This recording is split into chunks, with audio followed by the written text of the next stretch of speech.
Hey man, it's me again. I just can't seem to work through all these thoughts. It's so hard to see past what's going on around me and in my head. Everyone sees a smile, what they don't know is that it's forced. Sometimes I don't even know what to do with these emotions. I'm not sure if I can open up to someone about what I'm going through. Will anyone understand? It feels like what's going on inside is coming out.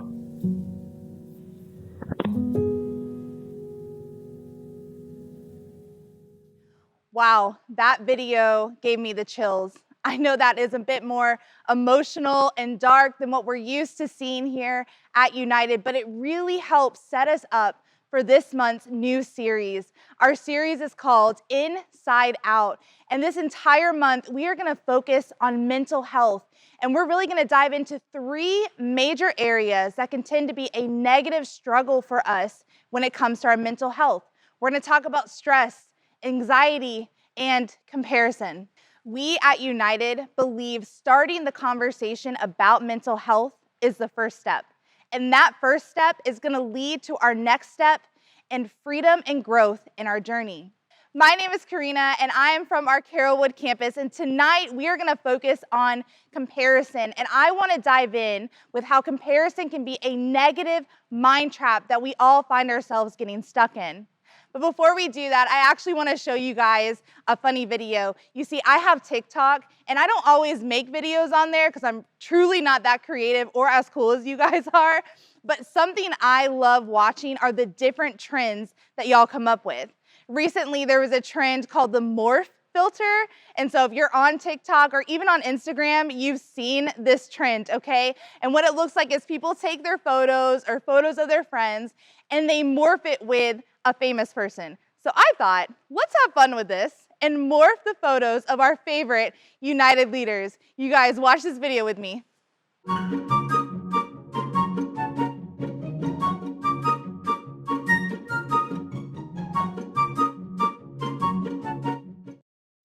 I thought that was so funny, and I hope you laughed as loud as I did when I first made that video, okay?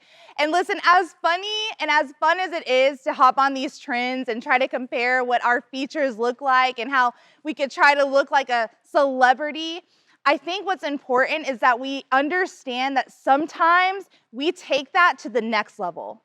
See, there are times where we can find ourselves really comparing to other people because we don't believe that we are good enough.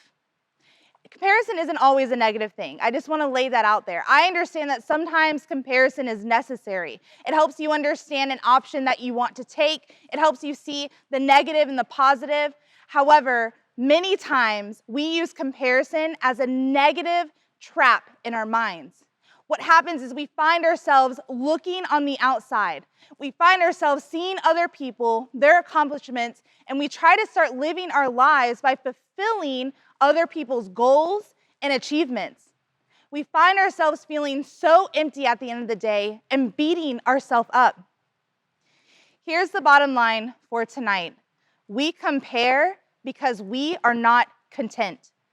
So what does that mean? What is this word content? Content means that I am fully satisfied. It's as if I went to a restaurant, my favorite Mexican restaurant, and I fully indulged on some chips, salsa, and queso, and I am good to go. I'm not in need of anything else.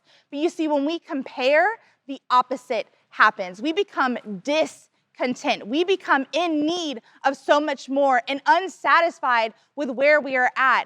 When we compare, we find ourselves looking at our this and desiring someone else's that. You see, this is what the Bible says about comparison and why it's so important that we don't do this. In Romans 12:4-8, it says, just as our bodies have many parts and each part has a special function, so it is with Christ's body. We are many parts of one body and we all belong to each other. In His grace, God has given us different gifts for doing certain things well. So if God has given you the ability to prophesy, speak out with as much faith as God has given you. If your gift is serving others, serve them well. If you are a teacher, teach them well. If your gift is to encourage others, be encouraging. If it is giving, give generously. If God has given you leadership ability, Take the responsibility seriously. And if you have a gift for showing kindness to others, do it gladly. You see, that was a great example as to why it's so important to not compare.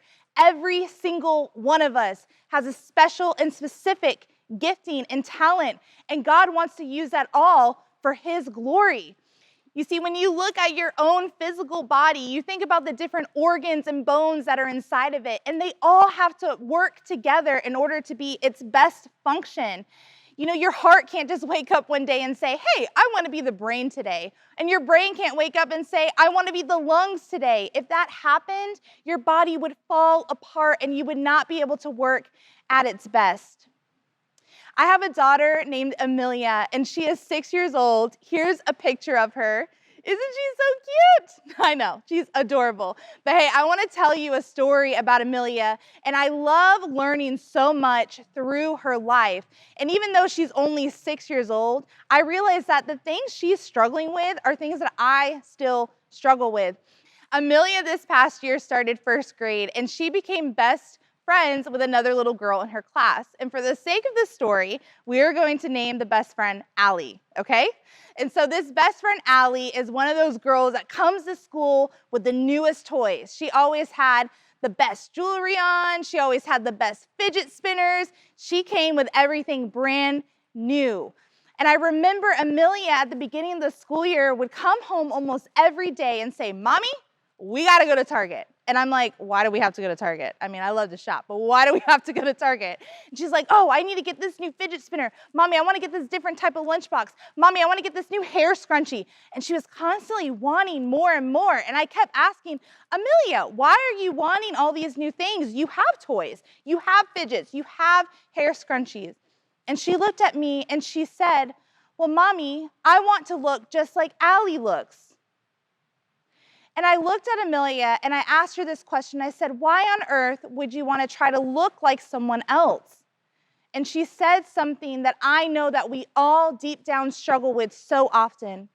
And she said, I want to look like Allie because Allie is better than me. I looked at Amelia and I said, Amelia, there is no one that can be better than you because you are the only Amelia in this world. Yeah, there might be other people with her same name, but who she is, how God has made her, there is no carbon copy of that in this world. And that same concept applies to you and I. When we start to compare ourselves to someone else, we're trying to be just like them.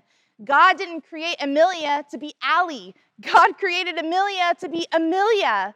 We have to be able to recognize that we have this unique makeup inside of us made by God Himself. We are so unique that even twins don't have the identical fingerprints. Here's what happens to us when we get in that comparison trap. And it's these three things, and I'm going to give it to you right off the bat, okay? When I find myself comparing to other people, this is what happens inside of me.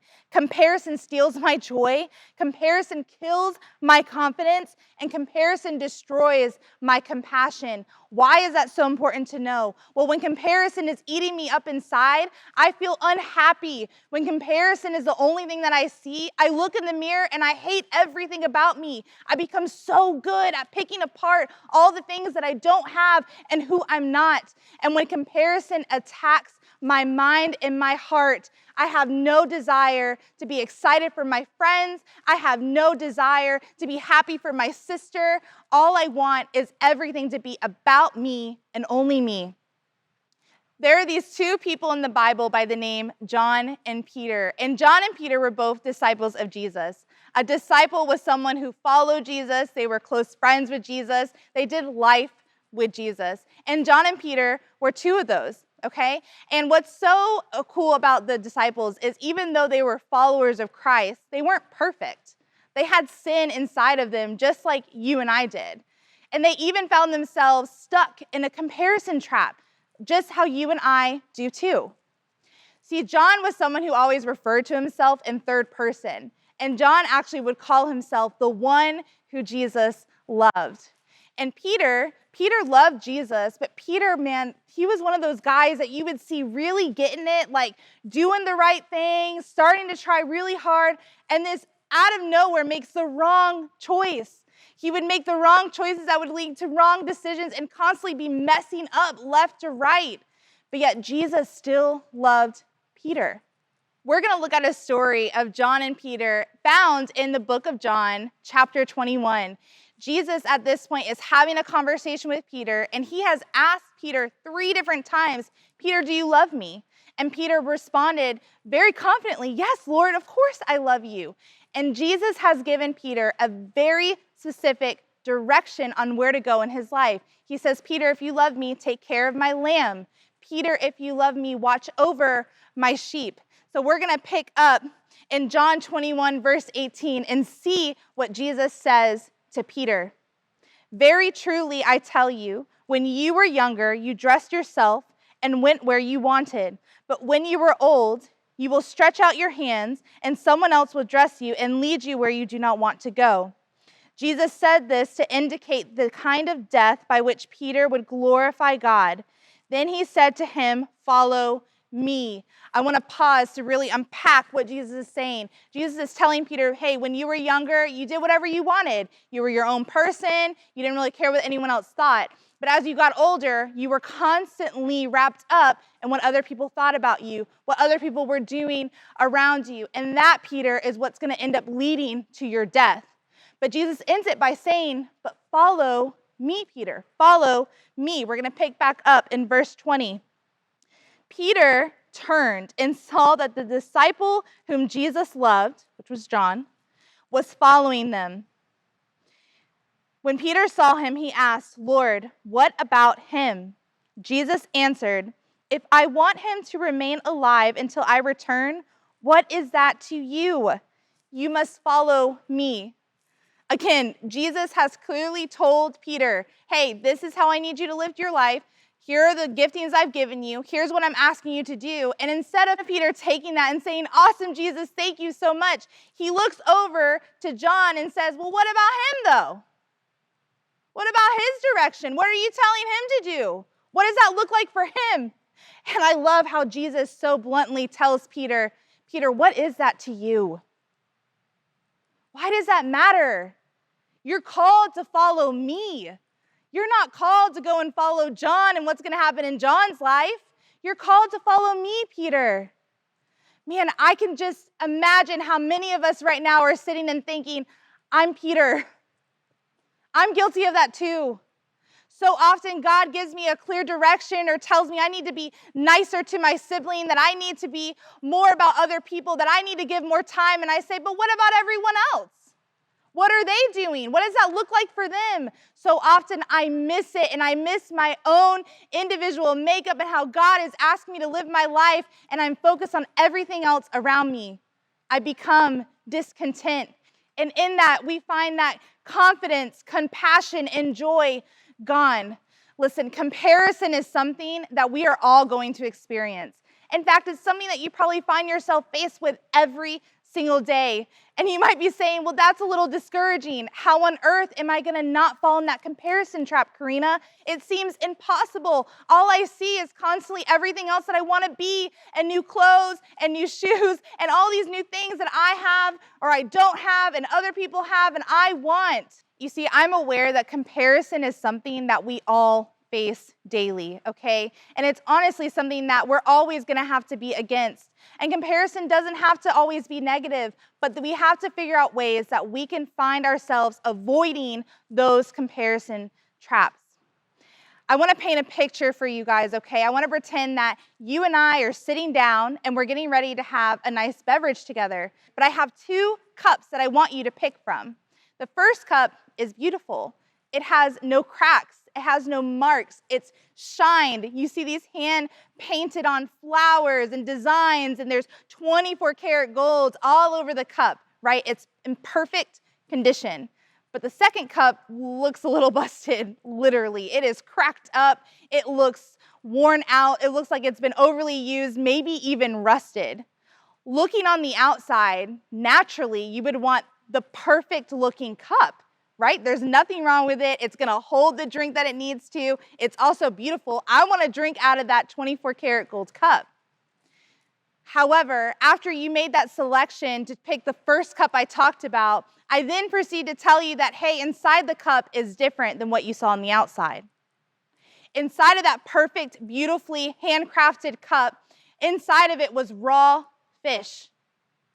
And on the other one that looked busted and worn out and cracked up, inside of that was a warm and delicious pumpkin spice latte. If you would have known what was on the inside of the cup, you probably would have picked cup number 2, right? I share that to say that at the end of the day, to avoid comparison traps, we have to look on the inside. We have to ask ourselves, what is it inside of me that's making me feel and believe the lies that I need more, the lies that I am not good enough, the lies that I'm never going to amount to anything? God himself looks down at you every day, and he doesn't compare what you don't have to someone else. God looks at you and says, I take delight in this creation. How do I know this is true? It's found in the Bible. Zephaniah 3:17 says, for the Lord your God is living among you. He is a mighty Savior. He will take delight in you with gladness. With his love, he will calm all your fears. He will rejoice over you in joyful songs. You guys, God doesn't look at you to compare you to your neighbor. God looks at you and takes delight in you. He has made you by his own hands. He has given you your own purpose, your own talent. So even in those moments when you're thinking that, God, what you did wasn't good enough, I want to be more, I want to be what my neighbor has, I want to be what my friend, I want to have that kind of life, that life looks better, God is still taking delight in you. And all he is asking is for you to do the same in him, to trust him, to follow him, to have your focus on his truth and what he truly believes of you. The creator of all the universe and all creations here is saying, I love you and I take delight in you. You have been made with purpose and unique identity. Trust me. Follow me.